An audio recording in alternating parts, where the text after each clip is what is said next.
The views and opinions expressed in this broadcast are those of the speakers or authors and do not necessarily reflect or represent the views and opinions held by the producers of this broadcast. The material herein is for entertainment purposes only.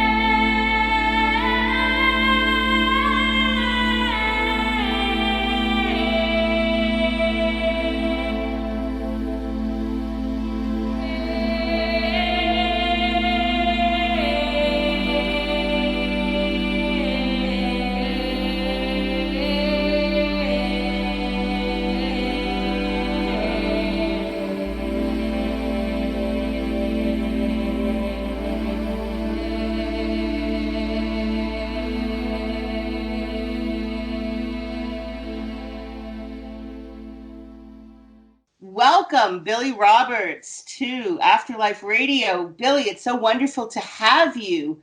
This is exciting. I look at your post. I mean, we haven't seen each other in years. And just to tell everybody, all the listeners, a little bit about Billy Roberts, especially those here in America, if you're not familiar with what he's done.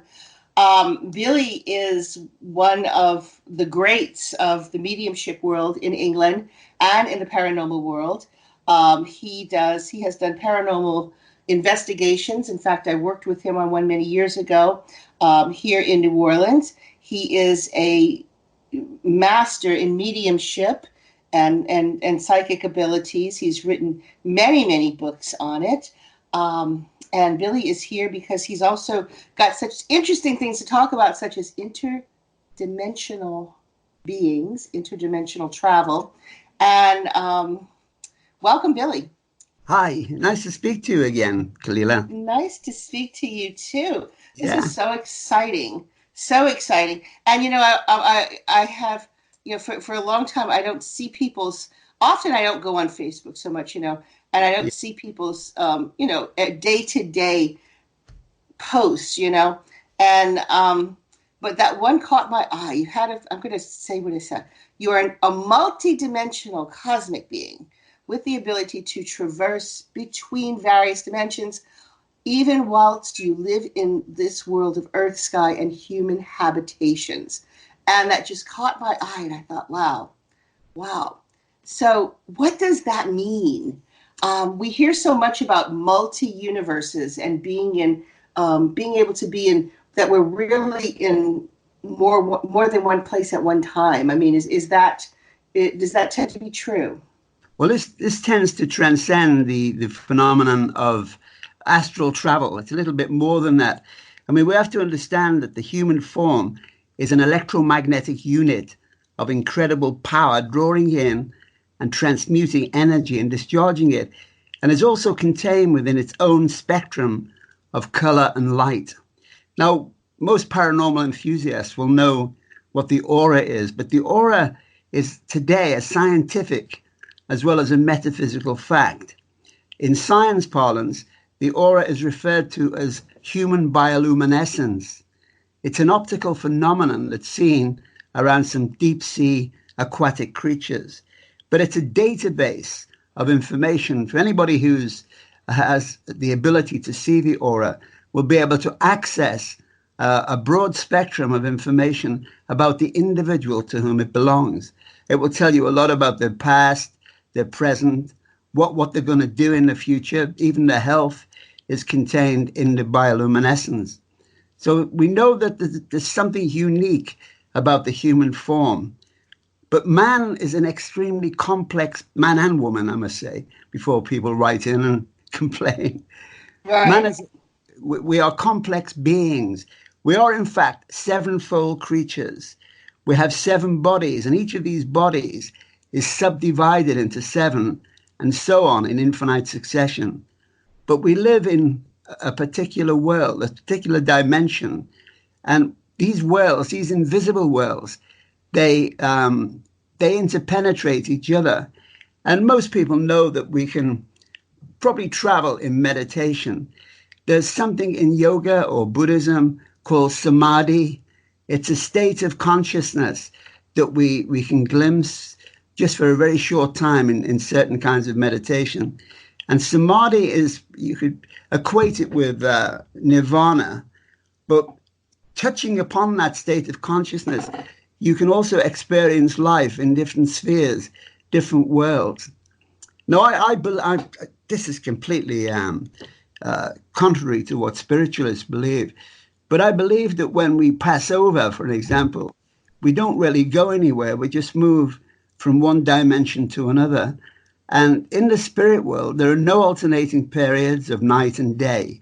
There's only a perpetual light that we carry in with us.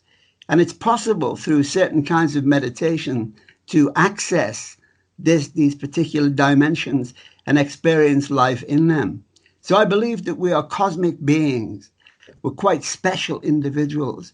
And I do believe we've been here before. Does that answer your question? Yes, it's fascinating. Yes. And I've kind of gotten, because I've been doing yoga for quite a few years now, and I've had some wonderful experiences because I have a great yoga teacher, and she's finally been the one where it's not just the positions. It's not just about the physical getting in the positions, and she opened up the door to really that integrating that body, mind, and spirit, and using the mudras, the hand, the different positionings of the hands and the breathing, the pranayama. And I have had a couple of instances where during a yoga session, I would kind of leave my body and kind of go somewhere else and then come back. Yeah. And I've also had some very strange, I shouldn't say very strange, but, some visions, some visions, and it's also been very helpful in my mediumship as well. So I can kind of wrap my head around this. I like this idea, and it's very interesting to me. Now, does this fall into the same realm of people saying, well, we're always in two places at one time, like in another dimension, we're doing something else? This multiverse theory, is this basically the same thing? Well, it's very similar, but we can. Padre Pio, you've heard of him, have you? Oh, absolutely, yes. Yeah, Padre Pio was somebody who could bilocate.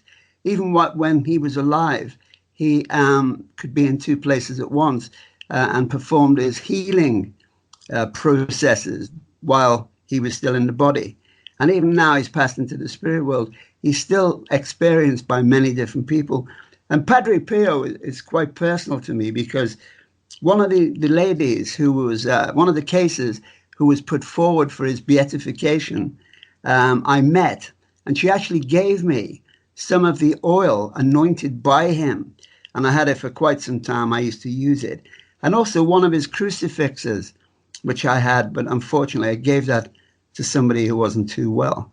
So I've got an affinity, if you like, with Padre Pio, as well as Saint Teresa of the Roses, because she too was quite unusual. She could bilocate and people could see her in many different places. So I think the more transcendence, I should have mentioned this, transcendence is a form of meditation that I teach, and it incorporates pranayama, which, as you said, is specific breathing exercises and bodily postures, and also the mudras are quite important.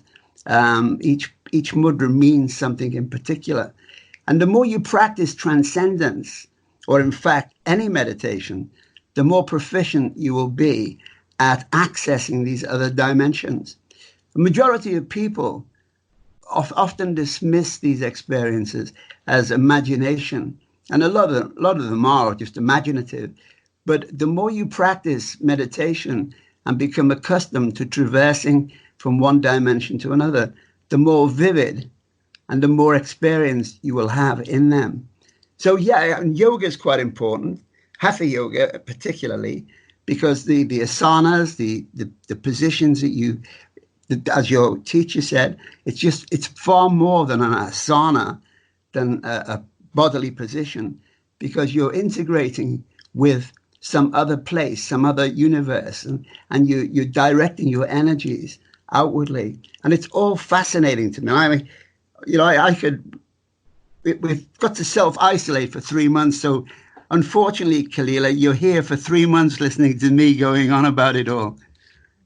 I'm only kidding. No, it's wonderful. No, I think it's wonderful. And I think that this could be used as an opportunity for you. I know you have your studio there and everything. And, this could actually be an opportunity for you to start offering these things possibly online, doing some sort of classes online. I don't know if you thought about that or not, but I could certainly join up with you and do them online. Because the other thing about mediumship, I've been mediumistically inclined since I was a baby. My mother was a medium, my grandmother was a medium, and my aunt was a policewoman. She was a famous medium in the 1930s. And I learned different things from each of them, apart from my grandmother, who I never knew. She died 12 months before I was born. But I learned a lot from my aunt particularly, because she told me the old ways, the old methods, sitting in a circle with somebody you trust as a medium. And she taught me that mediumship is quite unique. She didn't believe that everybody possesses mediumistic skills. Everybody possesses a psychic skill, potentially, but mediumship is quite special. It's very, very rare. And I would say 70% out of 100 people can develop mediumistic skills. And meditation will teach you how to unleash that, and particularly transcendence meditation, which is in my book, The Nadi Technique. And it will tell you all about the different methods you can use to precipitate your mediumistic skills. So it is fascinating. I get very, I'm what's known as a skeptical medium, because as you've just said before, there are so many mediums, alleged mediums, in the UK and also in America.